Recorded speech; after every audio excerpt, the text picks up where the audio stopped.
In a world where everyone's hiding something, the most dangerous person in the room is always the one you've trained yourself not to notice. The Jade Vault wasn't a restaurant.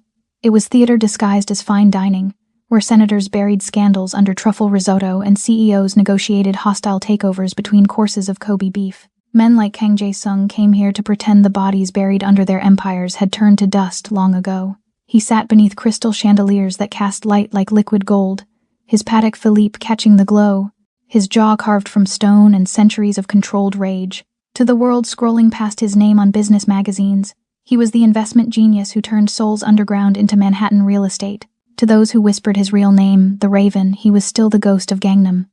Still the man who'd walked out of Korea with blood under his nails and a fortune built on fear that never made the Forbes list. Tonight, he was trying to believe in civilization across white tablecloths and the murmured negotiations of the American dream. Juanita Rocker moved through the Jade Vault like smoke through glass. She didn't smile the way the other servers did, bright and desperate to be tipped and forgotten. Her face carried the kind of stillness that only comes from surviving things you're not supposed to talk about. Her hands, dark and steady as a surgeon's closing a wound, refilled champagne flutes and cleared plates with a precision that felt almost military. Jae-sung noticed.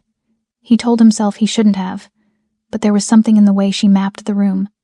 Not with a server's choreographed efficiency, but with a soldier's cold calculation. Her eyes tracked exits like other people memorized wine pairings. Her shoulders held a coiled readiness that didn't belong to someone serving appetizers. She moved through the space as if constantly measuring angles, distances, threats that shouldn't exist in a place like this. Except tonight, they did. At 10:08 p.m., 5 oak chairs crashed to the marble floor in perfect synchronization.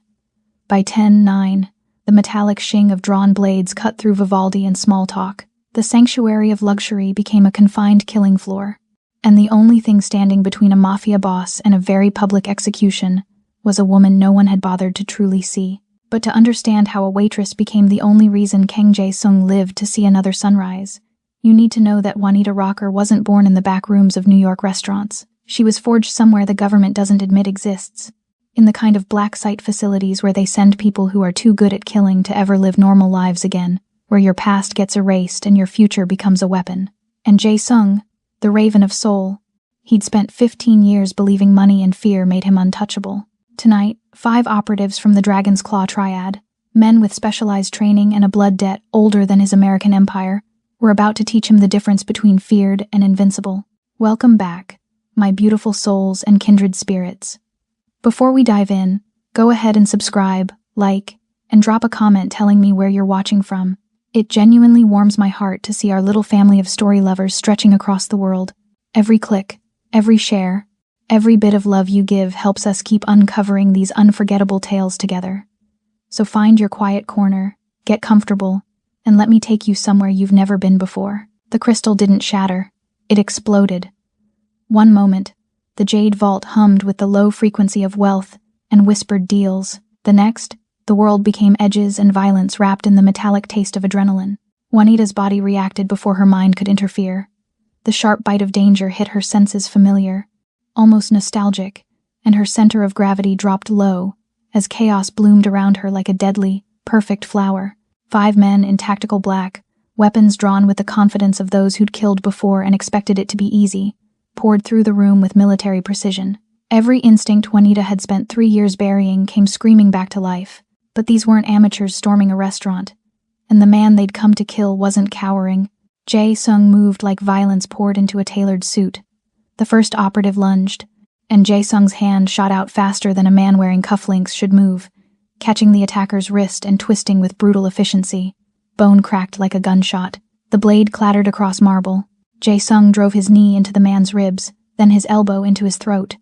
The operative went down hard, blood spreading across Italian leather shoes that cost more than most people's rent. 2 more closed in from opposite sides, coordinated, professional. Jae-sung pivoted left, avoiding the first man's grab, and caught the second by the jaw, his fingers finding pressure points with the precision of someone who'd ended lives long before he learned to negotiate mergers. The man's eyes rolled back. Jae-sung released him, letting him drop like a puppet with cut strings, then spun into the first attacker with a kick that connected with devastating, practiced force. This wasn't a businessman defending himself. This was the Raven of Seoul, and he'd never stopped hunting.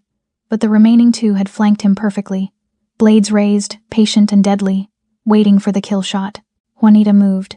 She grabbed the serving tray from her hands and hurled it like a discus. It caught the left operative across the temple, staggering him backward. Then she was closing distance, fluid and fast, snatching a wine bottle from the nearest table. She didn't throw it.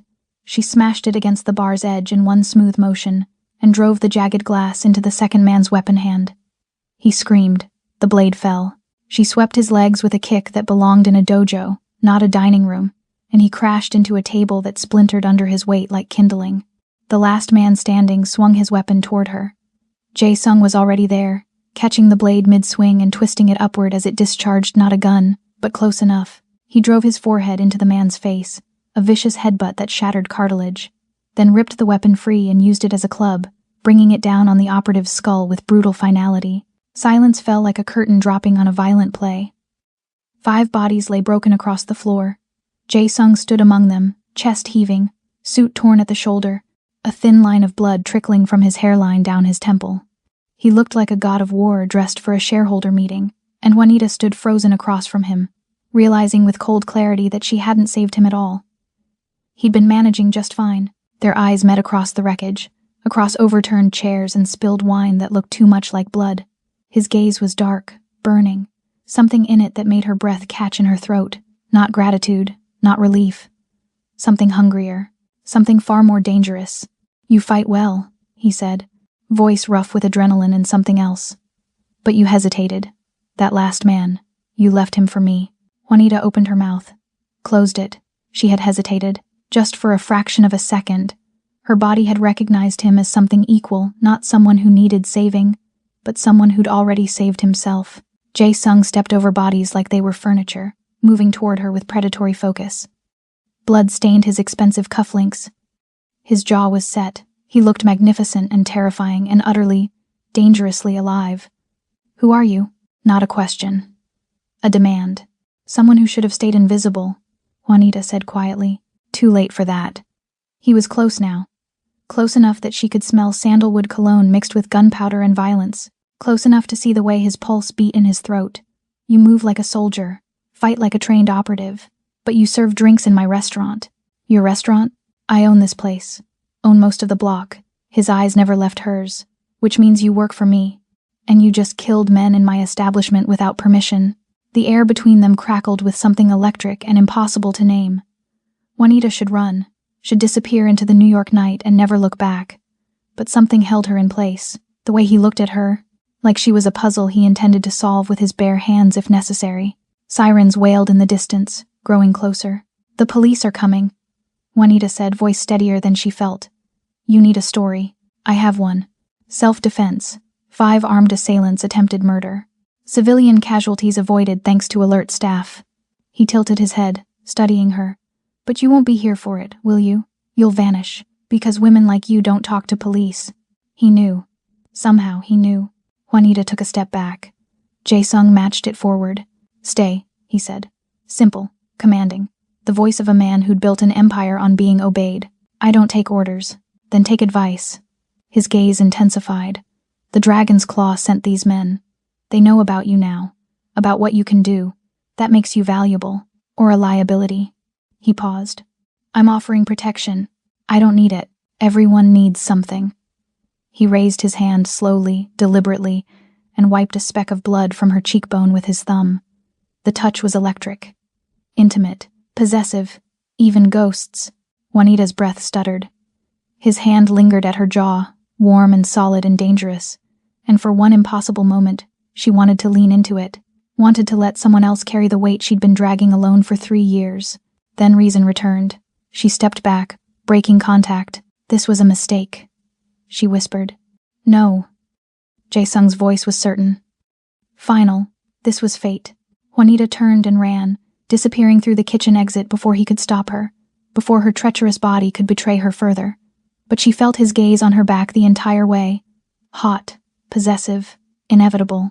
Like a predator watching prey he'd already decided to claim. 48 hours after the Jade Vault became a crime scene, Jae-sung sat in his penthouse watching the city sprawl below like a circuit board of sin and ambition. The media had feasted on the story with their typical hunger for violence dressed in wealth.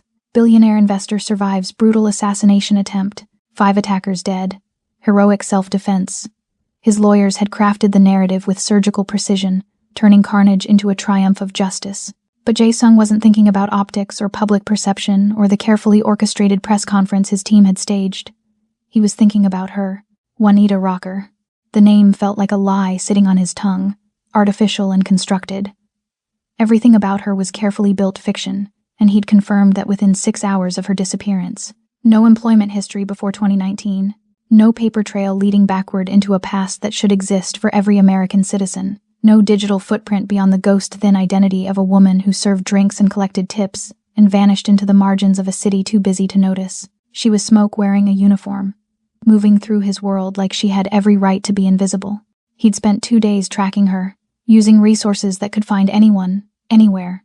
The kind of network that made privacy a quaint illusion for everyone except, apparently, her. His head of security, Min Ho, had finally delivered results an hour ago, standing in this same penthouse with the exhausted satisfaction of a man who'd moved heaven and digital earth. The woman from the restaurant, Min Ho had said, setting a tablet on the glass desk between them. She quit via text 3 hours after the incident. No forwarding address, no explanation. But our people spotted her in Koreatown yesterday. Place called the Brass Lantern, dive bar on the edge of the district. She's tending bar there now. Jae-sung had smiled then. Cold and predatory. Still hiding in plain sight. Still serving drinks. Pouring liquor for strangers. Playing at invisibility as if she could erase what he'd witnessed. As if he could forget the way she'd moved through violence like it was choreography she'd been born knowing. As if their synchronized dance of death hadn't branded itself into his memory with the permanence of scar tissue. There's more, Min Ho had continued, swiping to a photograph. A tattoo, partially visible on the wrist of one of the dead operatives. A serpent coiled through a lotus flower, fangs bared. Dragon's Claw Triad. We've identified all 5 men. Ex-military, specialized in close-quarters wet work. They weren't sent to scare you, Jae-sung. They were sent to end you. And the client? We're still tracing the contract, but preliminary intelligence suggests Dragon's Claw leadership. There's been tension since you acquired the shipping routes through Busan. They're calling it territorial encroachment. Min Ho had paused, choosing his next words with care. This isn't going to be the last attempt. They've made it personal now. 5 men dead in a public space means they'll escalate to save face. Jae-sung had dismissed him with a gesture, his mind already elsewhere, already calculating. The triad was a problem that could be managed, eliminated, or negotiated with depending on the variables. But Juanita Rocker, the woman who fought like she'd been trained by ghosts and vanished like she'd never existed, she was the equation he couldn't solve. And Kang Jae-sung had built an empire by refusing to leave mysteries unresolved. Now, he stood and buttoned his suit jacket, the charcoal fabric settling against his shoulders with the weight of armor. The drive to Koreatown would take 30 minutes through evening traffic, 30 minutes to plan his approach, to decide whether he was pursuing a potential asset or chasing an obsession that had nothing to do with strategy, and everything to do with the way her eyes had locked with his across blood-spattered marble. He drove himself, piloting the Mercedes through neon-lit streets that pulsed with life and desperation in equal measure. This was his kingdom.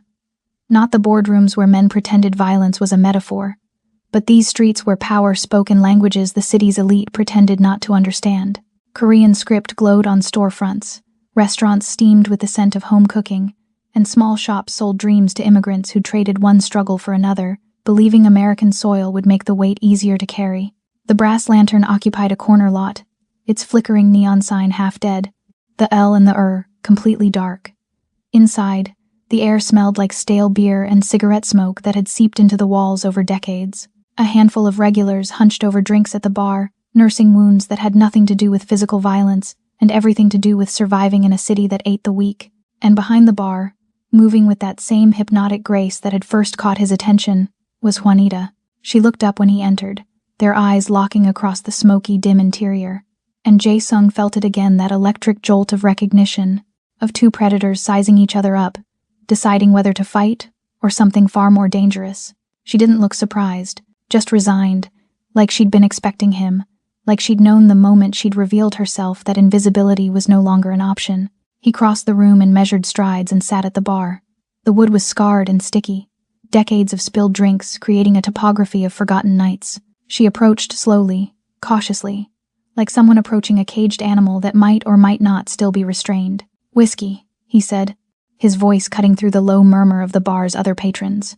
"The expensive kind you keep for people who actually matter." Her lips twitched, almost a smile, the first genuine expression he'd seen her wear. "We don't have expensive anything here, Raven." The use of his real name sent a thrill through him, dark and possessive. She knew. She'd known who he was from the beginning, which meant her presence at the Jade Vault had been deliberate, calculated. The mystery deepened. "Then give me whatever helps people forget," he said. She poured bottom-shelf bourbon into a glass that had seen better decades, slid it across the scarred wood. Her fingers brushed his when he took it, and the contact was brief but electric, sending heat racing up his arm. He saw her register it too, the slight widening of her dark eyes, the almost imperceptible catch in her breath. "You shouldn't be here," Juanita said quietly, her voice pitched low enough that only he could hear. "They'll be watching you, following you. Coming here puts me in the crosshairs. You've been in the crosshairs since you decided to intervene." He took a sip of the bourbon. It was harsh, cheap, burned, going down in a way that expensive liquor never did. "The Dragon's Claw knows about you now. Knows what you can do. That makes you valuable or a liability, depending on how they choose to perceive the situation. I can disappear. You tried that already. I found you in 48 hours.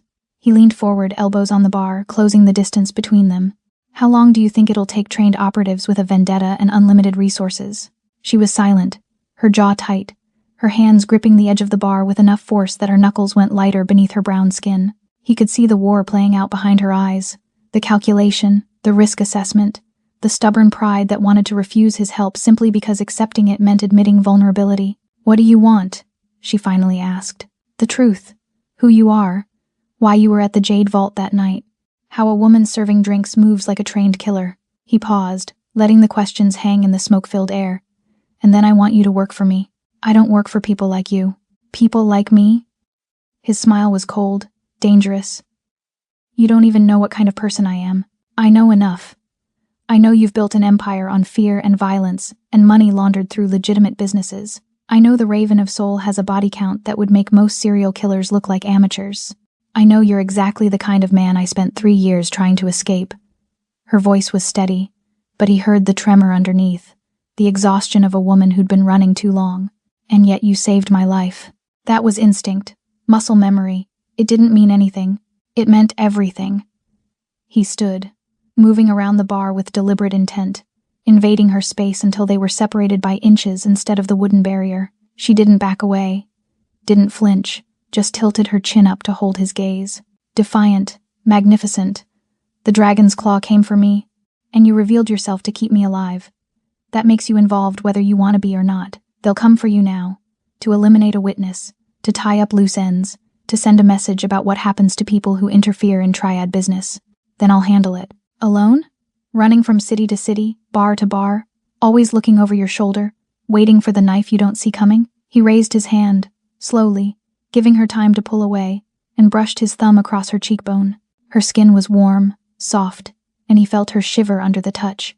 "Or you could accept my protection, my resources, and help me find the person who broke my security and gave the Dragon's Claw access to the Jade Vault.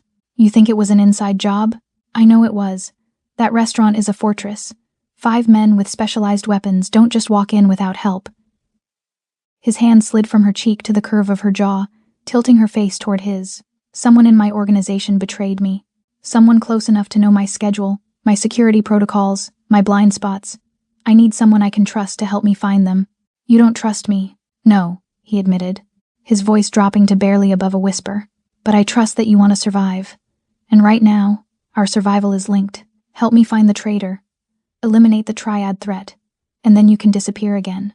I'll give you resources, new identity, enough money to vanish so completely that even I won't be able to find you." She searched his face, looking for the lie, the manipulation, the trap.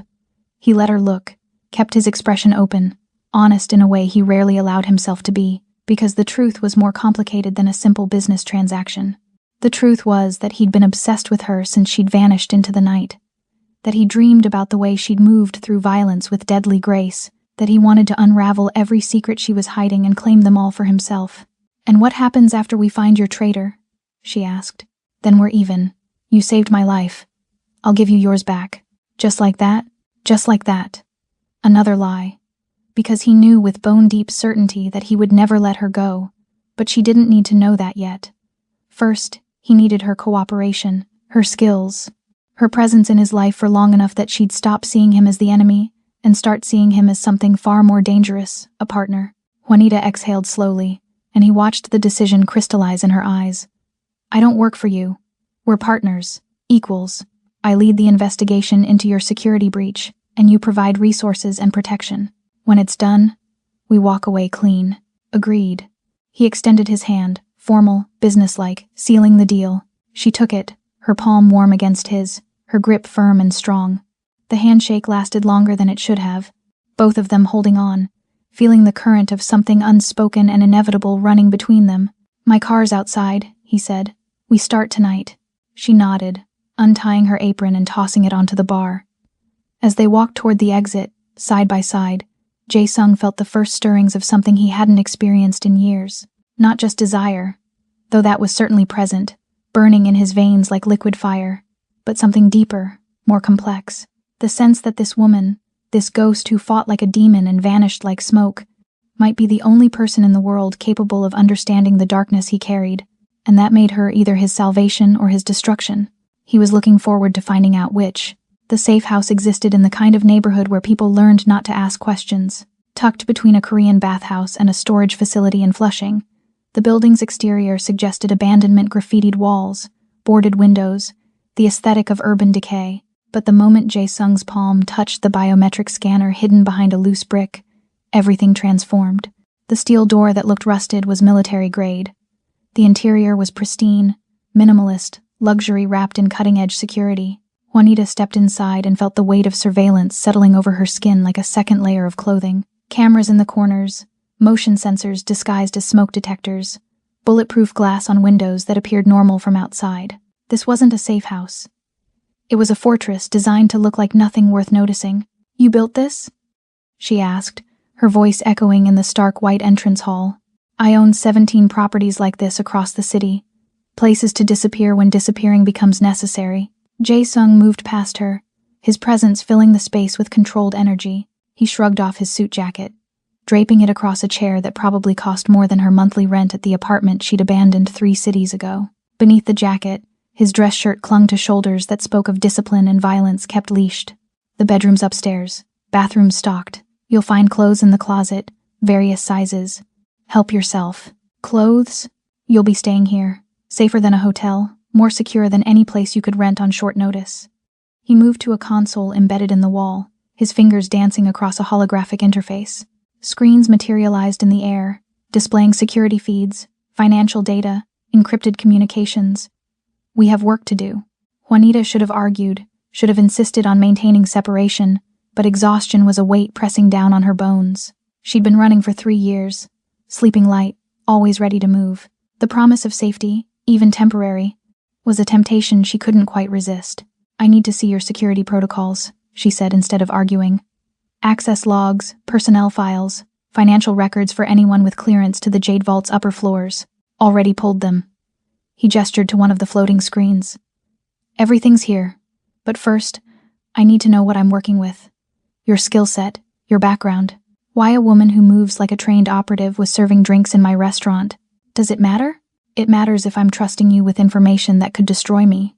He turned to face her fully, and the intensity of his gaze made her breath catch. I'm opening my empire to you, Juanita. Or whatever your real name is. The least you can do is tell me who you are. The least you can do. As if truth were a small thing, easily given. As if her past weren't soaked in blood and government denial and the kind of operations that disappeared from official records before they ever existed. My real name is Juanita, she said slowly. That part's true. The rest, Rocker, isn't my birth name. That came later, after I finished my contract with a program that doesn't officially exist. Domestic security operations. The kind where you're trained to infiltrate, extract, eliminate threats to national security without leaving evidence behind. Black Ops. Something like that. Except we operated on American soil, against American targets. Citizens the government decided were too dangerous to arrest, too connected to prosecute, too valuable to kill, obviously. She wrapped her arms around herself, suddenly cold despite the climate-controlled temperature. I was recruited young, 17. told I had aptitude for violence and a face that made people underestimate me. They trained me for 3 years, then deployed me for 5. By the time I turned 25, I had 17 confirmed kills and a psychological profile that suggested I was one operation away from a breakdown. Jae-sung listened without interruption, his expression unreadable, his body utterly still. So I disappeared, Juanita continued. Faked my death during an operation in Miami, used contacts I'd made to build a new identity, decided to become invisible, to serve drinks and blend into the background and never use those skills again. Her laugh was bitter, hollow. That lasted 3 years before I ended up in your restaurant and everything I'd buried came crawling back. Why save me? His question was quiet, genuine curiosity without judgment. Because I'm tired of watching people die. Because for once I could use what they made me into for something other than murder. She met his eyes. Because you looked at me like you saw past the uniform, and I hadn't felt seen in a very long time. The confession hung between them, raw and dangerous. Jae-sung moved closer, each step deliberate, predatory, until he stood within touching distance. This close, she could see the faint scar above his left eyebrow, smell the sandalwood and something darker beneath it, feel the heat radiating from his body. I do see you, he said, his voice rough with something that wasn't quite desire but held similar edges. I saw you that night. Not the waitress, not the ghost. You, the woman who fights like death itself, and then vanishes because she's terrified of being found. I'm not terrified. You're petrified. His hand rose slow enough that she could stop him, and cupped her jaw with a gentleness that contradicted everything she knew about the Raven of Soul. Because being seen means being vulnerable, and you've survived this long by never letting anyone close enough to hurt you. She should pull away, should reinforce the professional boundaries they'd theoretically established. But his touch was warm, solid, anchoring her in a way she hadn't realized she needed. Her breath came shorter, her pulse racing beneath her skin. This is a mistake, she whispered. Probably. His thumb traced her lower lip, a feather-light touch that sent electricity racing down her spine. But I'm very good at turning mistakes into opportunities. For a moment that stretched like eternity, they stood frozen in the space between decision and action. Then Juanita made a choice. She stepped back, breaking contact, creating distance because her body was screaming at her to do the opposite. If we're going to work together, she said, her voice steadier than she felt, we need boundaries. Whatever this is, it complicates things. Everything worth having is complicated. But he didn't pursue her, didn't push, just smiled with dark satisfaction, as if her retreat were a victory instead of rejection. Fine, professional boundaries, for now, but Juanita, understand something. He moved to the holographic screens, his back to her, his shoulders tight with controlled tension. I'm a patient man. I've built an empire by knowing when to wait and when to strike. And right now, waiting is the strategic choice. But when we find the traitor and eliminate the triad threat, those boundaries you're so desperate to maintain, they're going to disappear. It wasn't a threat. It was a promise. And God help her. She wanted to believe him. Wanted to let the darkness she'd been carrying alone find an equal in his. Wanted to stop running long enough to feel what it might be like to be claimed by someone as dangerous as herself. Instead, she moved to the screens and began pulling up security logs. Show me your access records for the week before the attack. Anyone who entered the Jade Vault's restricted floors. Anyone who had knowledge of your schedule. Jae-sung joined her, standing close enough that their shoulders almost touched, and together they dove into the labyrinth of data. Hours passed, the night deepening outside bulletproof windows, as they traced digital footprints and analyzed patterns. Juanita worked with methodical precision, her mind slipping into the analytical mode she'd perfected during her operational years. Every keystroke, every file accessed, every anomaly became a thread she could follow. Here, she said finally, highlighting a series of transactions. Look at this pattern. Small, seemingly innocuous transfers, money moving through shell corporations into accounts registered in the Cayman Islands. But the timing, she pulled up a calendar overlay, corresponds with triad operations in the region. Drug shipments, weapons deals, territorial enforcement. Jae-sung leaned closer, his breath warm against her ear, his presence overwhelming. Those accounts shouldn't exist in our system. Our financial records are encrypted, compartmentalized. Only 3 people have access to this level of detail. You and Minho. My head of security. He's been with me for 12 years. Jae-sung's jaw tightened. And Jinwoo, my financial advisor. Family friend from Seoul. I'd trust him with my life. One of them is betraying you. No. The denial was immediate, visceral. Minho saved my life in Busan. Jinwoo helped me build this empire from nothing. They're not just employees, they're brothers. Juanita turned to face him fully, her expression hard. Then one of your brothers is selling you to the Triad, because these transactions are too sophisticated, too deeply embedded in your legitimate operations, to be anyone outside your inner circle. She watched the realization break over him like a wave, the way his features shifted from denial to fury, to something colder, more dangerous. Betrayal had a particular kind of pain, she knew, especially when it came from family. We need to confirm which one, he said finally, his voice stripped of emotion. And then we need proof that will hold up if I decide to make this legal instead of permanent. And if you decide to make it permanent? His smile was a blade wrapped in darkness. Then I'll need your help making it look like an accident. They worked through the night, building a profile of the traitor through digital breadcrumbs and forensic accounting. Somewhere around 3 a.m., Jae-sung brought food from the fully stocked kitchen, Korean comfort food, stew and rice and banchan that reminded her of meals she'd eaten in safe houses across the world. They ate in silence, the companionship of exhausted soldiers rather than the awkwardness of strangers. Why did you really build this empire? She asked as they returned to the screens. It wasn't just money or power. Men like you, we don't do things for simple reasons. You're right. It wasn't about money. He was quiet for a long moment, his gaze distant. I came to America with nothing but blood under my nails, and a name that meant something in Seoul's underworld. I was 22, angry, convinced I could rebuild here what I'd lost there. But I learned quickly that America doesn't care about your overseas reputation. Here, I was just another immigrant with an accent and a history I couldn't prove. So you proved it. I built an empire that couldn't be ignored. Turned nightclubs into money laundering operations, legitimate businesses into fronts for everything the city wants to pretend doesn't exist. And somewhere in the middle of building, I forgot why I started. The empire became the point, the violence became normal, and the man I'd been the one who believed in something beyond survival. He died somewhere between Seoul and Manhattan. Juanita understood that death, had experienced her own version when the government had molded her into a weapon and then discarded her when she'd begun asking questions about the people she was killing. We're quite a pair, she said softly. Two ghosts pretending to be human. Maybe that's why I can't stop thinking about you.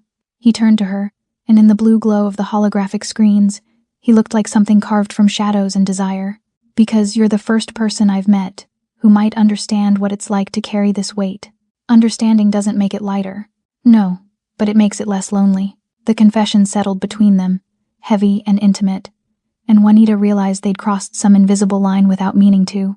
Professional boundaries were dissolving in the face of shared darkness, mutual recognition of what they'd both become. It's almost dawn, she said, though she made no move to leave. We should rest. Continue this later when we're fresher. Probably.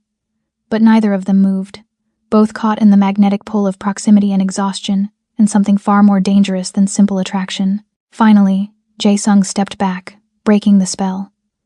The bedroom upstairs is yours. I'll take the couch down here.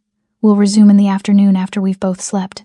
Juanita nodded, grateful for the escape, and climbed the minimalist floating staircase to the second floor.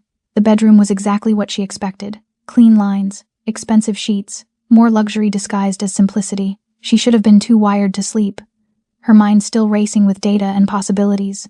But the moment her head hit the pillow, exhaustion dragged her under. She dreamed of blood and shadows and a man with a dragon tattooed across his back, watching her from across a room filled with corpses. 3 days into the investigation, the evidence became undeniable. Jinwoo, Jae-sung's financial advisor, the man who'd helped him build legitimate businesses from criminal foundations, who'd stood beside him through territorial wars and government audits, who was family in every way that mattered, was the viper hidden in silk. Juanita had confirmed it through painstaking reconstruction of digital breadcrumbs. Encrypted communications routed through the dark web, financial transfers timed precisely with Triad operations, and finally, the smoking gun. A recovered message from a Triad lieutenant that read, "Your Korean protection is a myth, Jae-sung. You will fall by your own hands." They sat in the safe house's main room, the evidence displayed across multiple screens, irrefutable and devastating. Jae-sung stared at the data with the expression of a man watching his world collapse in real time. He hadn't spoken in 20 minutes, hadn't moved, barely seemed to breathe. "I'm sorry," Juanita said quietly, "because what else could you say to a man confronting betrayal of this magnitude?" "Don't be sorry," His voice was hollow, scraped raw. You were right. I was the one who refused to see it, who chose loyalty over logic. He stood abruptly, the movement sharp and violent, and drove his fist into the nearest wall. Drywall cracked. Blood bloomed across his knuckles. 12 years. 12 years I trusted him with everything. With my money, my secrets, my life. And he sold me to the people who want me dead. Jae-sung, do you know what the worst part is? He turned to face her, and the raw pain in his expression made her chest ache. It's that I understand why.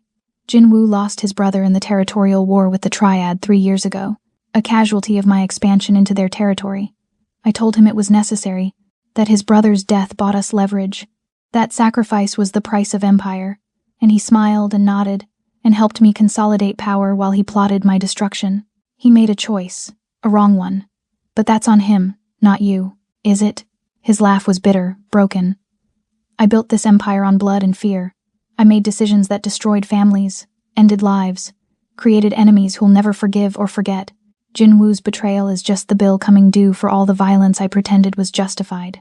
Juanita crossed the room and took his damaged hand in hers, her fingers gentle as they traced the split knuckles. You're not the monster you think you are. You don't know what I've done. I know exactly what you've done. I can see it in every careful decision, every moment of controlled violence, every time you choose strategy over impulse. She met his eyes, willing him to hear her. You're a killer, yes, but you're not a monster. Monsters don't feel guilt. They don't question their choices or ache over betrayal. They don't build safe houses to protect people who should be their enemies. Is that what you are? My enemy? I don't know what I am to you. The confession felt dangerous, too honest. But she was tired of pretending the connection between them was purely professional. But I know I've seen the worst of what you're capable of, and I'm still here. That should tell you something. He turned his hand in hers, linking their fingers, his grip almost desperate. Tell me about the worst thing you've done. The operation that broke you. It was an unfair ask, trading trauma like currency. But Juanita found herself answering anyway. Miami. 3 years ago. Target was a shipping magnate with ties to human trafficking. My orders were to infiltrate his organization, gather evidence, then eliminate him during a meeting with his distributors, make it look like a deal gone bad, leave no witnesses. But when I got there, I realized the distributors were just street-level dealers. Kids mostly, desperate and stupid, and in over their heads. My handler told me the orders stood. Eliminate everyone, secure the operation, I argued. He threatened to pull my extraction, leave me burned in hostile territory unless I completed the mission. Jae-sung's jaw tightened. You did it. I killed the target and 2 of his actual lieutenants, but the kids I let them scatter. Fired into the walls, created chaos, gave them time to run, then I faked the scene to look like I'd followed orders. Her voice dropped to barely above a whisper. My handler knew, called me soft, told me I was done after debriefing. That's when I realized I'd become something I didn't recognize, a weapon that questioned its purpose, so I disappeared before they could retire me permanently. You saved them, the kids. I don't know if I saved them or just delayed their destruction, but I couldn't kill them, couldn't cross that line and remain human. She squeezed his hand. That's the difference between us and actual monsters, Jae-sung. We still have lines we won't cross, still carry the weight of the lines we've already crossed. That makes us damaged, yes, dangerous, absolutely, but not monsters. He pulled her closer, and she let him, their bodies fitting together with the ease of puzzle pieces designed for each other. His forehead rested against hers, his breath warm against her lips, and for a moment they existed in a bubble where the world outside didn't matter. I'm going to kill him, Jae-sung said quietly. Not a threat, a statement of fact. Jin-woo. When we find him, I'm going to make him answer for this betrayal. I know. Will you help me? I'll do whatever you need. Another dangerous confession, but she meant it. Somewhere between analyzing data and sharing trauma, she'd stopped seeing him as a client or a temporary partner. He'd become something else entirely, something that terrified her more than any operation she'd ever run. What I need, he murmured, his lips almost brushing hers, is to stop thinking about betrayal and death and empire for just one moment. What I need is to feel something other than rage. Jae-sung, tell me to stop. His hand slid to the small of her back, pulling her flush against him. Tell me this is unprofessional, that we're breaking the boundaries you insisted on, that this is a complication we can't afford. Tell me, and I'll stop. But Juanita couldn't form the words. couldn't summon the logic that would push him away, because she needed this too. Needed to feel something warm and alive and human after 3 days of dissecting betrayal and planning violence. Needed to touch something real instead of the ghosts they'd both become. So instead of refusing, she closed the final distance between them and kissed him. The kiss was nothing gentle. It was fury and desperation and 3 years of running colliding with 12 years of building empires on blood. His hands tightened on her body, one sliding up her spine to tangle in her hair, the other gripping her hip with enough force to bruise. She responded with equal intensity, her fingers digging into his shoulders, pulling him closer, deeper, trying to crawl inside his skin and share the darkness that was threatening to consume them both. They broke apart, gasping, foreheads pressed together, both trembling with the force of what they'd unleashed. "This changes things," she whispered against his mouth. "Everything's already changed." He kissed her again, slower this time, but no less intense. "The moment you saved my life, Juanita. The moment I decided I wasn't letting you vanish, this was always inevitable." She knew he was right. Had known it from that first locked gaze across blood-spattered marble. They were two broken people who'd found something almost like wholeness in each other's jagged edges. It wasn't healthy. Probably wasn't safe. Definitely wasn't smart. But it was real. And that was more than either of them had experienced in longer than they could remember. The safe house's bed was a sanctuary wrapped in expensive sheets, and the kind of darkness that made confession easier. They'd made love with the desperate intensity of two people who'd been alone too long, who'd carried too much weight, and finally found someone strong enough to share it. Now they lay tangled together, sweat cooling on skin, hearts gradually slowing to something approaching normal rhythm. Jae-sung traced patterns across Juanita's bare shoulder, his touch reverent in a way that contradicted everything she knew about the Raven of Soul. This close, in the aftermath of intimacy, he looked younger, almost vulnerable. The hard edges of his control softened by satisfaction and something deeper. "I've been thinking," he said quietly, his voice rough with exhaustion and emotion, "about what happens after we find Jin-woo, after we eliminate the triad threat." "Don't." Juanita pressed her finger to his lips, silencing him. "Don't make plans for a future that might not exist. Let's just have this. Right now, without thinking about tomorrow. You think we won't survive? I think we're both too damaged to build anything lasting." She shifted to face him fully, her dark eyes serious. "I think you'll eventually realize I'm a reminder of your worst moments, and I'll realize you. Continue. We're too much like the life I was trying to escape. Or," he countered, his hand sliding to cup her jaw, "we'll realize we're the only people in the world who understand each other completely, the only ones who can look at our darkness and not flinch."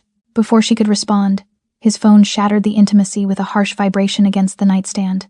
Jae-sung grabbed it, his expression shifting to business mode with practiced ease.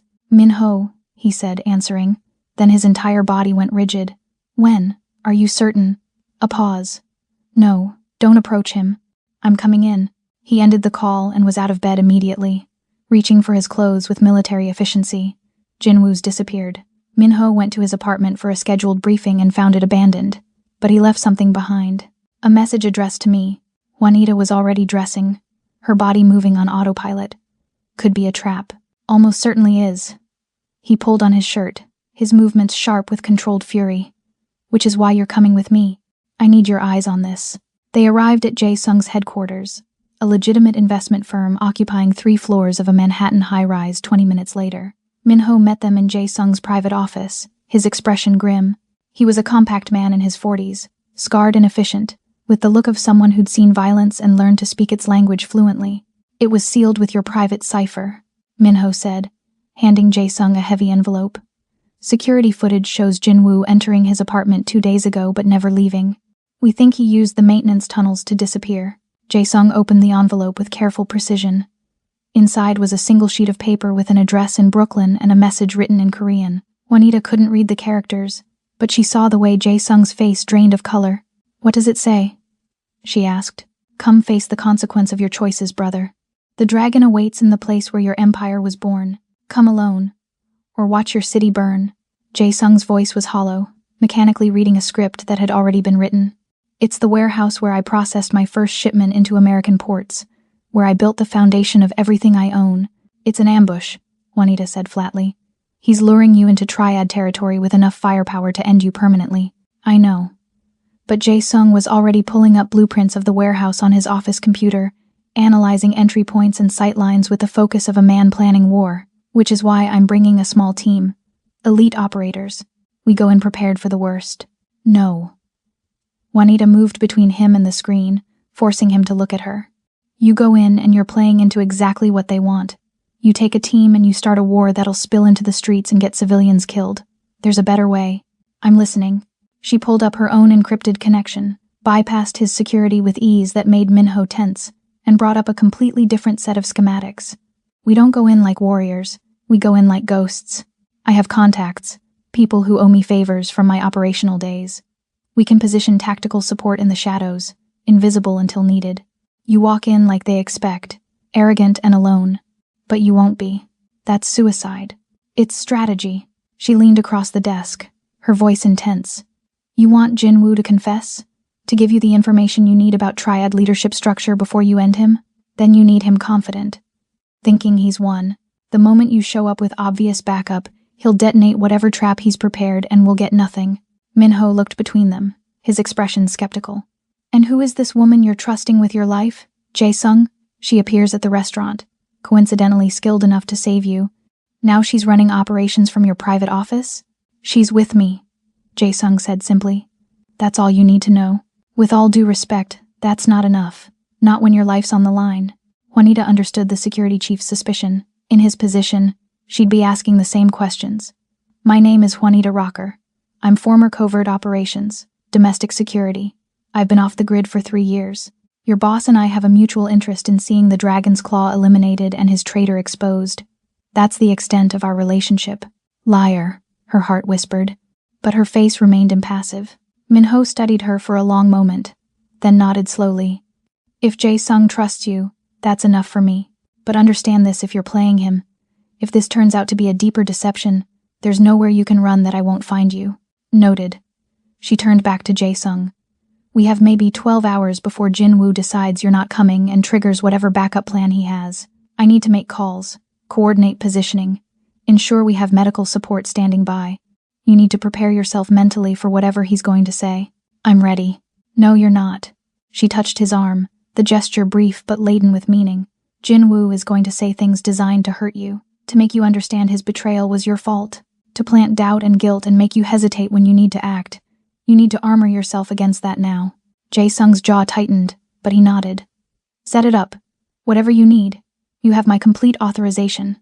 As Juanita moved to a secure terminal and began making encrypted calls, reaching out to ghosts from her operational past, she felt the weight of what they were about to do settling across her shoulders. This was the kind of operation that either resolved everything cleanly or destroyed everyone involved. There was no middle ground. And somewhere in the planning, in the careful coordination of invisible support and strategic positioning, she realized she'd made a choice, not just about helping Jae-sung eliminate his traitor, but about what came after. She'd spent 3 years running from the violence she'd been trained for, trying to become someone else. But watching Jae-sung face betrayal with a kind of controlled fury that reminded her of herself, she understood something fundamental. You couldn't run from what you were. You could only choose how to wield it. And maybe, just maybe, wielding it beside someone who understood the weight was better than carrying it alone. As dawn broke over Manhattan, painting the sky in shades of blood and gold, they finalized the plan. Jinwoo's trap would become their sting. The dragon's confidence would become their weapon. And whatever happened in that warehouse, whatever truths were exposed or blood was spilled, they would face it together. 2 predators who'd finally stopped pretending to be anything other than what they were. The horizon waited, sharp-edged and unforgiving. They drove toward it anyway. The warehouse crouched at the edge of Brooklyn's industrial waterfront like a beast waiting to feed. Rust bled down corrugated metal walls, decades of salt air eating through paint and pretense.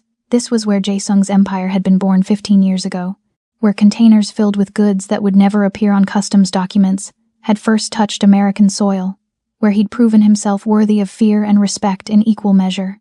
Now it would serve as either his resurrection or his tomb. Juanita watched from a concealed position 300 yards away, night vision scope trained on the warehouse's main entrance. She'd positioned her contacts with surgical precision ex-military contractors who owed her favors they couldn't refuse, scattered across rooftops and access points like invisible guardians. FBI tactical support stood by 2 blocks away, ready to move on her signal. Everything was calibrated, controlled, as perfect as an operation this volatile could be. But watching Jae-sung walk toward that warehouse alone, his silhouette sharp against flickering streetlights, made something in her chest constrict with fear she hadn't felt in years. Alpha Team. Confirm position, she murmured into her comm. Northeast perimeter secure. No movement. Bravo Team. South entrance covered. Thermal shows 15 heat signatures inside, clustered center mass. 15. Jinwoo hadn't come alone. He'd brought the full weight of his triad alliance. Enough firepower to start a war. Juanita's jaw tightened as she adjusted her rifle's scope, tracking Jae-sung's steady approach. He'd refused to wear body armor, said it would signal fear, weakness, said he needed Jinwoo to believe he was walking into death with the arrogance of a man who'd never truly faced consequence. She'd wanted to argue, to force protection on him, but she understood the psychology. Predators smelled fear, and Jae-sung needed to appear as the apex predator, even surrounded by enemies. He reached the warehouse door and paused, one hand on the rusted handle. For just a moment, he looked back toward her hidden position, though he couldn't possibly see her through the darkness. The gesture felt like goodbye, like a man acknowledging he might not walk back out. Then he opened the door and disappeared inside. Juanita's world narrowed to the scope, to the thermal signatures moving inside that warehouse, to the sound of her own controlled breathing. Through her earpiece, she heard the faint audio feed from the wire Jae-sung wore, disguised as a button on his shirt. "Hello, brother." Jinwoo's voice, smooth and cold. "I wasn't certain you'd come. Where else would I be?" Jae-sung's tone carried casual menace. "You invited me to the place where everything began. It seemed appropriate to honor that invitation. Always so controlled, so perfectly composed. Even now, walking into a room full of men who want you dead, you can't help but perform superiority. It's not a performance when it's truth." Juanita heard movement. Footsteps on concrete, the subtle rustle of weapons being adjusted. Through the thermal scope, she watched the heat signatures shift, forming a loose circle around Jae-sung's position. They were boxing him in, testing whether he'd brought backup. "I want to understand," Jae-sung said, his voice dropping to something more intimate, more wounded. 12 years, Jinwoo. We built this empire together. I trusted you with everything. Why? Jinwoo laughed, bitter and sharp. "You really don't know. Can't see past your own ambition long enough to understand what you took from me. Your brother. The territorial expansion 3 years ago. My brother. The only family I had left after Korea. You sent him into that conflict knowing it was a suicide mission, knowing the triad would retaliate with overwhelming force. And when he died, you called it acceptable losses, told me his sacrifice bought us leverage." The pain in Jinwoo's voice was raw, genuine. "You stood at his funeral and delivered a eulogy about honor and duty, then went back to your penthouse and forgot he ever existed." "I didn't forget. You didn't care. That's worse." Metal scraped against concrete, a chair being dragged across the floor. "Sit down, Jae-sung. Let me explain how this is going to end." Juanita's finger hovered over her trigger, every muscle coiled tight. But Jae-sung's voice came through steady, controlled. "I'm comfortable standing. Sit down." The words carried lethal promise. "Or I detonate the charges I've placed throughout this neighborhood. 3 apartment buildings, a school, a hospital, all wired to explode if I don't send a cancellation code every 10 minutes. So sit and listen and understand that you're not leaving here alive." Through the scope, Juanita watched Jae-sung's heat signature lower as he sat. Her mind raced through contingencies, calculating blast radius, civilian casualties, the impossibility of finding and defusing explosives she had no intel on. Jinwoo had outplayed them, turned a tactical ambush into a hostage situation that neutralized her entire support network. "The dragon's claw is here," Jinwoo continued, his voice carrying satisfaction. "Their leadership has agreed to a partnership. Your territories, your operations, your empire, it all transfers to them. In exchange, I get what I actually want. Your destruction. Not just your death, Jae-sung. Your complete annihilation. Everyone will know you died begging, broken, betrayed by the person you trusted most. You're making a mistake." Jae-sung's voice remained calm, but Juanita heard the undercurrent of rage building beneath the surface. "The triad doesn't honor agreements. They'll take what you're offering and kill you the moment you're no longer useful. Perhaps, but at least I'll die knowing I destroyed the man who destroyed me." Juanita made a decision. She activated her secondary comm, the one connected directly to her FBI contact. "This is Rocker. We have a situation. Subject claims explosives planted in civilian locations. Need immediate area sweep and tactical assessment. Authorization code Delta 7 Romeo." "Copy that. Deploying bomb squad to your coordinates. ETA 12 minutes. 12 minutes. An eternity in operational time. Anything could happen in 12 minutes. Jinwoo could execute Jae-sung, detonate his charges, disappear into the night. She needed to accelerate the timeline, force the confrontation before Jinwoo was ready. Inside the warehouse, she heard Jae-sung speak again. Before you kill me, answer one question. Was any of it real? The friendship, the brotherhood, the years we spent building something from nothing? It was real. Jinwoo's voice cracked slightly. That's what makes this hurt so much. I loved you like family, Jae-sung, and you threw that love away for territory and power and an empire built on corpses. You made me choose between loyalty and justice. This is justice. This is revenge. There's a difference. Not to me. Juanita heard the distinctive sound of a gun being cocked. Her world crystallized to single-point focus. No more time for strategy, for careful planning, for hoping FBI bomb squads could work miracles. If she didn't act now, Jae-sung died, and everything they'd built between them, partnership, trust, the fragile beginning of something that felt like salvation would end in this rusted warehouse surrounded by enemies. She squeezed her comm. All teams, this is Rocker, green light, execute breach protocol, flashbangs on my mark. Copy, standing by. Through her scope, she watched thermal signatures shift as Jinwoo raised his weapon toward Jae-sung's seated form. Her finger tightened on the trigger. Windage and elevation calculated instinctively from thousands of hours of training. One shot. That's all she'd get before the situation dissolved into chaos. I'm sorry, brother, Jinwoo said, for what you made me become. Juanita exhaled slowly and squeezed the trigger. The warehouse window exploded inward in a shower of glass and gunfire. Juanita's shot caught Jinwoo's weapon hand, the bullet punching through flesh and bone with precision that came from years of making impossible shots under worse conditions. His gun clattered across concrete as he screamed, clutching his mangled hand. Simultaneously, flashbangs detonated at every entrance, the coordinated breach she'd choreographed with her ghost team executing with mechanical perfection.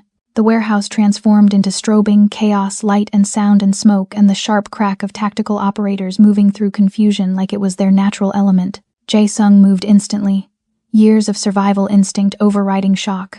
He rolled left as return fire erupted from the Triad soldiers, using overturned machinery as cover. Through her scope, Juanita tracked targets, dropping 2 more with clinical efficiency, before slinging her rifle and rappelling down from her perch. She hit the ground running, pulling her sidearm as she closed distance to the warehouse.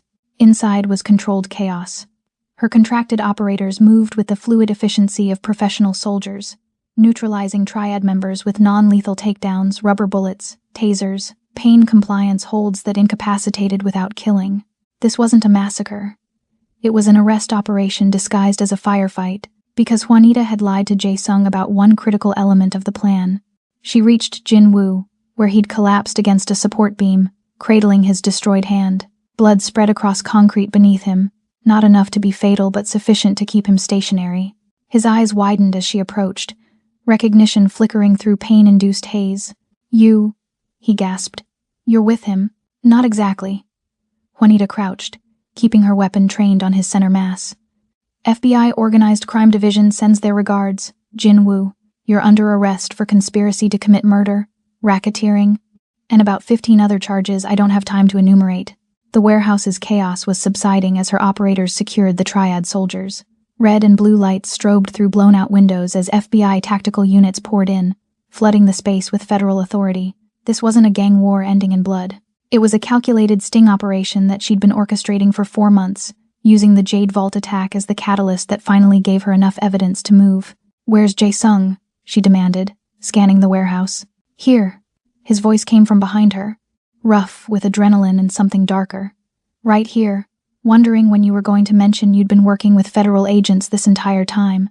She turned slowly, reading the betrayal in his posture, the way his hands hung loose at his sides, ready for violence but uncertain who to direct it toward. It's not what you think. Really. Because I think you've been undercover this entire time. I think the Jade Vault wasn't coincidence. I think you've been using me to build a case against the Triad and everyone connected to them, which includes my organization. His voice was cold, clinical, the emotional vulnerability he'd shown her replaced by the calculating predator she'd first met. I think everything between us was part of your operation. No. She took a step toward him. He took one back. The operation is real. But what happened between us, That was, save it. Jae Sung's expression was carved from ice. I don't need the apology. I need to know if I'm about to be arrested alongside Jin Woo and his triad partners. Juanita glanced at the FBI agents processing the crime scene, then back to Jae Sung. Walk with me. They moved to a quieter corner of the warehouse, far enough from federal ears to have something approaching privacy. Juanita could feel the weight of his anger, his sense of betrayal, radiating like heat. 4 months ago, I was approached by an FBI organized crime task force, she said quietly. They knew about my operational background, knew I'd gone dark, and they made me an offer. Help them dismantle the Dragon's Claw's American operations, provide them with irrefutable evidence of triad leadership involvement in murder and trafficking, and they'd guarantee me full immunity for anything in my past, a clean slate, a real life instead of running forever, and I was your way in. You were the target's target. The triad wanted you dead, which meant they'd eventually make a move significant enough to expose their entire structure. I got a job at the Jade Vault knowing it was one of your properties, knowing you frequented it, hoping an opportunity would present itself. She met his eyes. I didn't expect them to send 5 operatives, didn't expect to actually have to save your life, and I definitely didn't expect— Don't. He cut her off, his voice sharp. Don't tell me you didn't expect to feel something. Don't try to convince me any of what happened between us was real when it was all part of your operation. It wasn't part of the operation.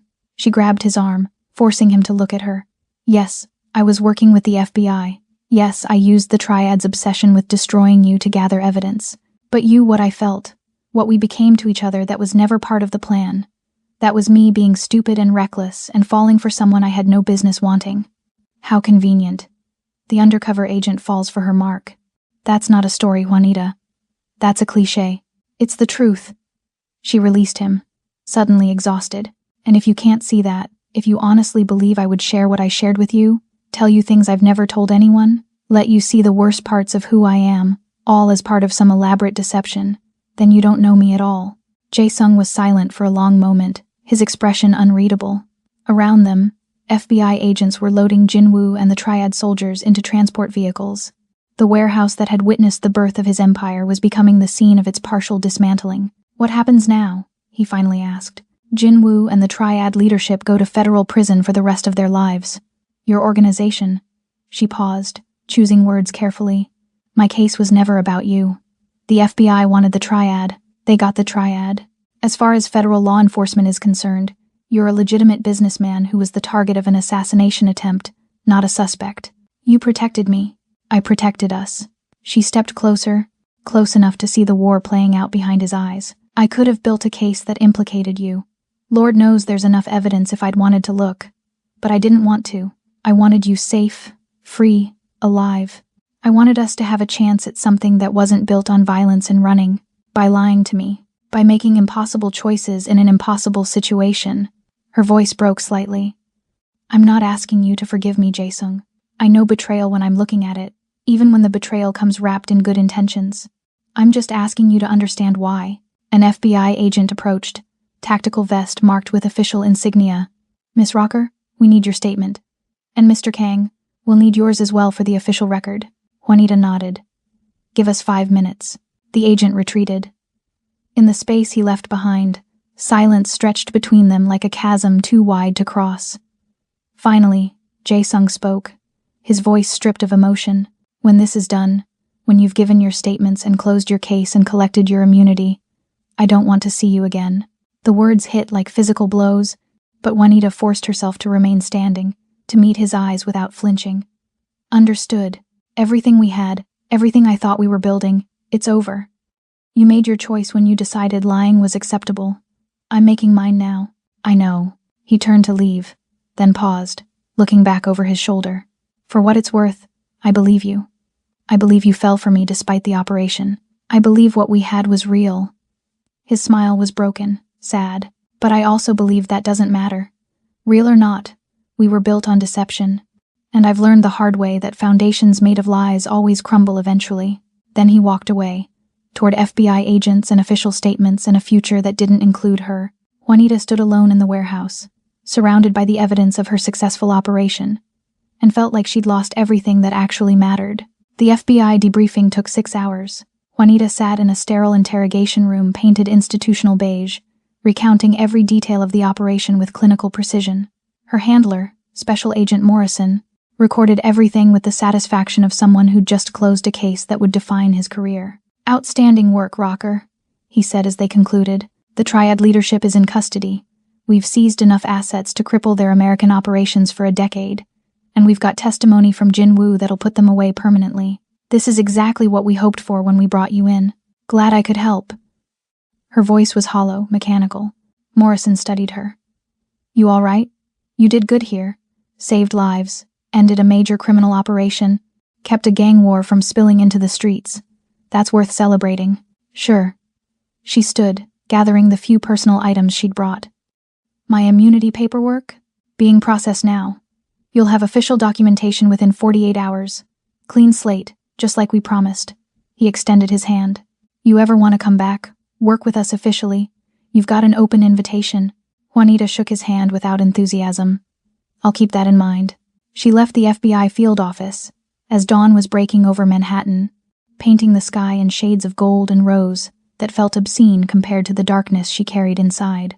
Her phone buzzed a text from one of her contracted operators confirming the bomb threat had been a bluff. Jin Woo had been bluffing about the explosives, using psychological warfare instead of actual ordnance.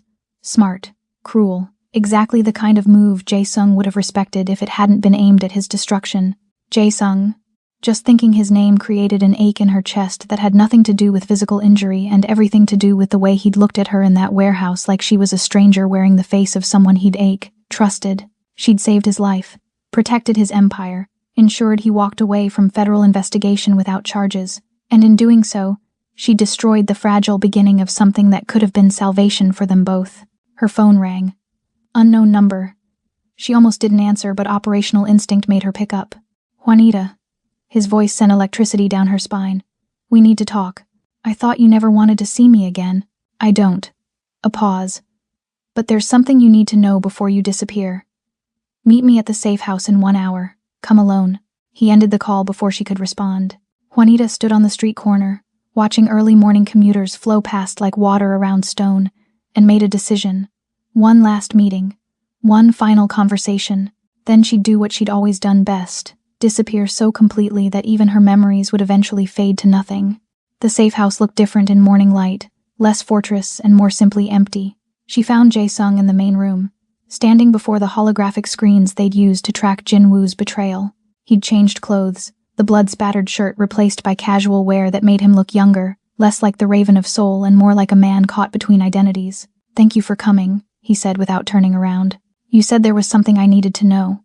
Several things, actually." He finally looked at her, and the exhaustion in his eyes was profound. "First, Jin Woo's testimony includes information about my operations. Enough that even with your protection, I'm going to spend the next year under federal scrutiny. My empire as it existed is over.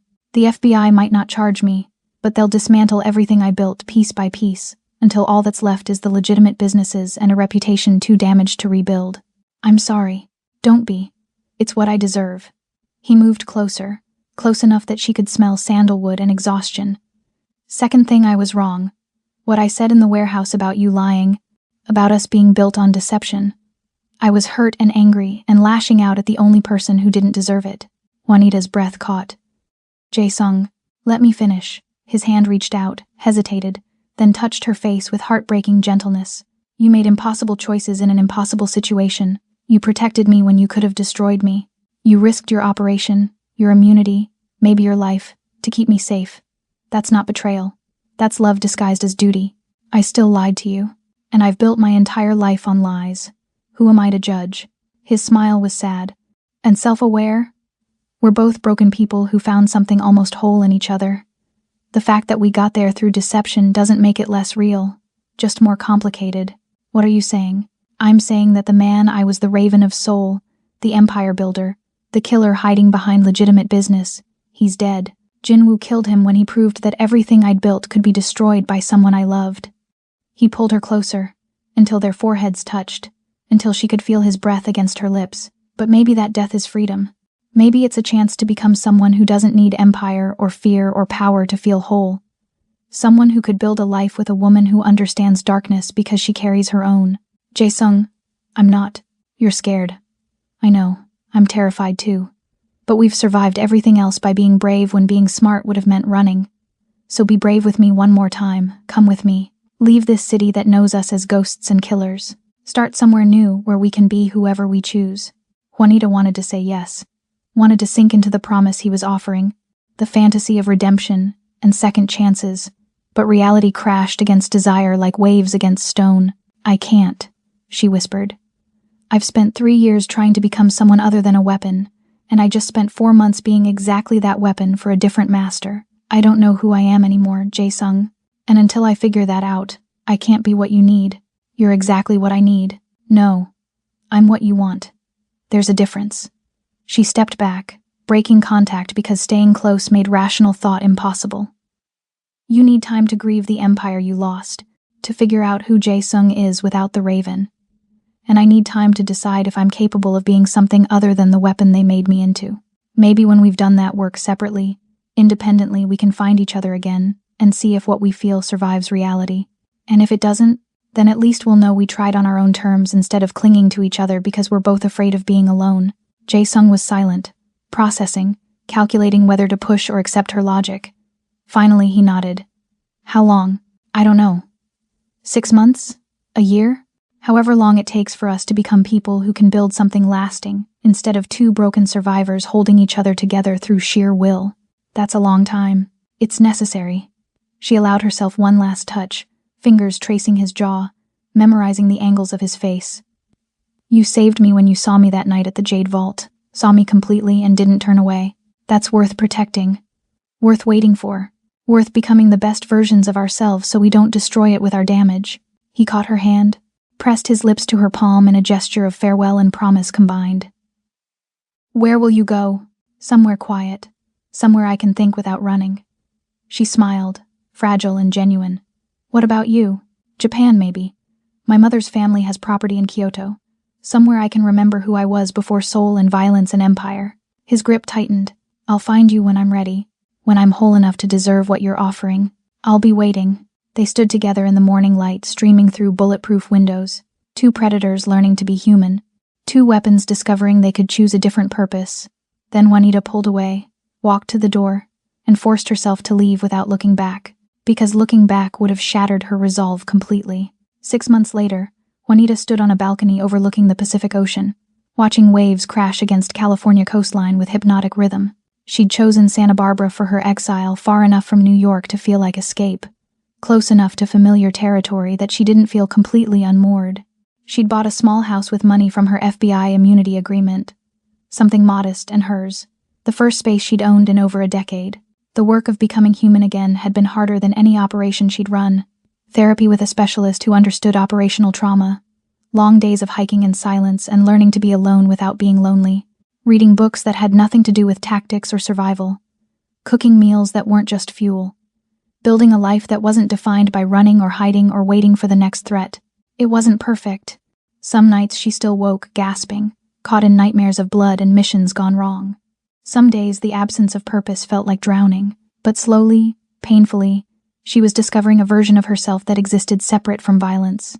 A woman who could choose peace without feeling like a coward. Her phone buzzed. A message from an unknown number containing only coordinates and a time. Tomorrow, sunset, a private airfield 30 miles north. She smiled, something warm and real unfurling in her chest. The airfield was small, private, the kind of place where people with resources and need for discretion conducted business away from official channels. Juanita arrived early, watching the sky shift through shades of amber and rose as the sun descended toward the horizon. A sleek private jet touched down precisely on schedule, and her heart kicked against her ribs with anticipation and fear combined. Jae-sung emerged from the aircraft, looking transformed. The ruthless edges of the Raven had softened into something more human, more accessible. He wore simple clothes, moved with easier grace, carried himself without the constant calculation of threat assessment. But when his eyes found hers across the tarmac, the intensity remained that fundamental recognition of kindred spirits that had drawn them together in blood and chaos. "Hi," he said as he reached her. The simplicity of the greeting almost absurd after 6 months of silence. "Hi yourself." She studied him, cataloging changes. "You look different." "I feel different. Lighter.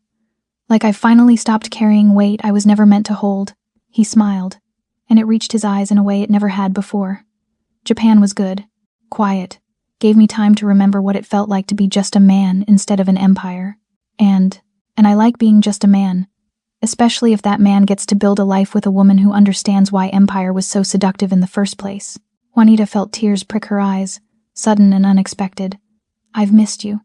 Every day, even when I knew separation was necessary, I missed you so much it physically hurt. I know. I felt the same. He closed the distance between them, cupping her face with hands that had killed but now held only gentleness. But the missing made this moment possible. Made it so when I tell you I love you. I'm not saying it from a place of desperation or survival. I'm saying it because you're the only person I want to share my life with. Now that I've figured out what that life should be, I love you too. The words felt like freedom instead of surrender. Not the raven, not the ghost. You. The man who's brave enough to choose peace after a lifetime of war. He kissed her then, soft and deep and full of promise, the kind of kiss that spoke to futures instead of stolen moments. When they broke apart, both breathless, he gestured to the jet. I have something to show you, a proposal, if you're interested. They boarded the aircraft, and Jae-sung pulled up holographic displays showing property listings. A vineyard in Sonoma Valley, acres of land, existing structures that could be renovated, potential for building something beautiful from the ground up. I want to make wine, he said, the confession almost shy. Something that requires patience and care, and waiting for things to grow instead of forcing immediate results through violence. Something honest. Juanita laughed, surprised and delighted. A mafia boss turned winemaker? A man building a life with the woman he loves. He took her hand. I want to do this with you. Build something together that isn't founded on empire or operations or anyone's agenda, but our own. I want to wake up next to you without wondering if today's the day someone comes to kill me. I want to argue about barrel aging and terroir instead of territories and rivals.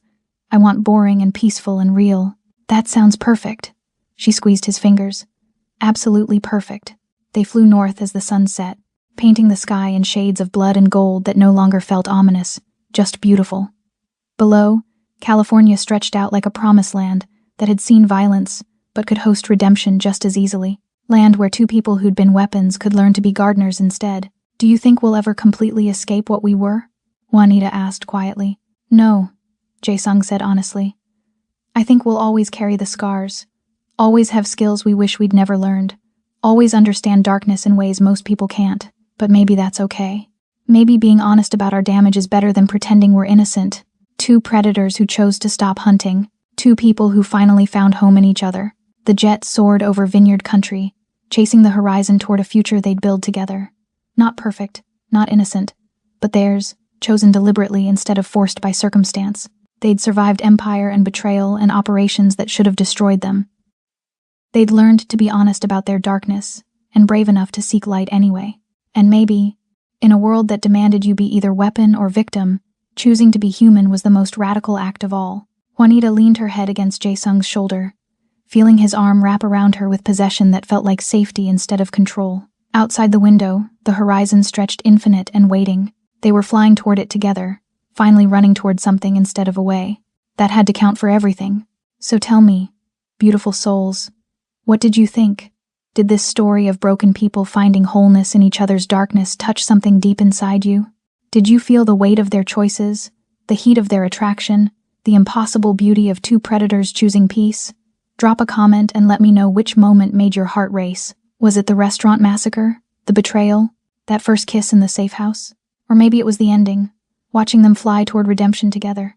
I want to hear from you because your thoughts, your feelings, your connection to these characters, that's what makes storytelling magic. And if this story left you hungry for more dark romance, more dangerous men, and the fierce women who match them, hit that subscribe button, smash that like, share this with someone who understands that the best love stories aren't about perfection. They're about two damaged people brave enough to build something real from the wreckage. Because we've got more stories waiting in the shadows, more tales of forbidden desire and dangerous devotion, and I don't want you to miss a single one. Until next time, my kindred spirits, remember that sometimes the most dangerous thing you can do is choose to be loved exactly as you are, darkness and all. Stay beautiful, stay brave, and I'll see you in the next story.